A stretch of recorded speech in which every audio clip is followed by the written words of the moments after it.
proof that an event had taken place. They were gone now, and no further indications had shown themselves. None of my colleagues had stirred. They were either discussing what to put in the magazine or looking attentive. As was I. There were no shouts or sirens from the street. Not that we'd hear them behind double glazing 6 stories up. But on the phone, though, through that window, whatever had happened might now be filling that silent shingle with bright reaction. With a touch, I would be able to see if anyone else had heard or felt an impact or quake in East London. I would be able to ask that question of the crowd and see who else was asking it. And I might be able to watch as an event in the world became an event in the floodlit window world, the window we use to look in, not out. It was magical seeing real news break online, from the first hesitant, confused notices to the deluge of report and response. An earthquake, a bomb, a celebrity death. And if you scrolled down, reached back, you could find the very first appearance of that event in your feed or timeline, the threshold, the point where, for you, the event began, the point at which the world changed a little. Or a lot. In front of me, in real time, the event would be identified, located, named, and photographed. And the real event would generate shadow events, doppel-happens, mistaken impressions, malicious rumours, overreactions, conspiracy theories. More than merely watching, I would be participating, relaying what I had seen or heard or felt, recirculating the views of others if I thought they deserved it, trimming away error and boosting truth. Journalism, really, in its distributed 21st century form. I sickened as I thought of the upgrade, the digitization effort taking place on the floor below, all those features I had written being plucked from their dusty, safe, obscure sarcophagus in the magazine's archives, scanned and run through text recognition software.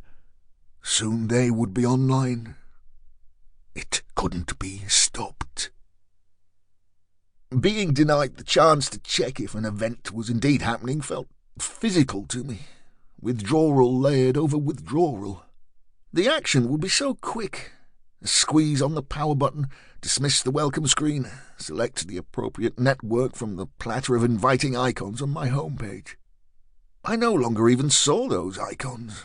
The white bird of Twitter against its baby blue background, the navy lowercase t of Tumblr, the mid-blue uppercase t of Temesis, enclosed in a riverine bend. For something happening in London, Temesis might be best, the smallest and the newest of those 3. It had started as a way of finding bars and restaurants, and prospered on the eerie strength of its recommendations. But it was evolving into much more than that, rolling out new functions and abilities, constantly sucking in data from other networks, informing itself about the city and its users. If there had been a bomb, or a gas explosion, or even a significant car accident, Temesis would know about it before most people, pulling in keywords and speculation from Twitter and Facebook and elsewhere, cross-checking and corroborating and making informed guesses. Preternaturally informed. Maybe that, really, was 21st century journalism, done by an algorithm in a black box.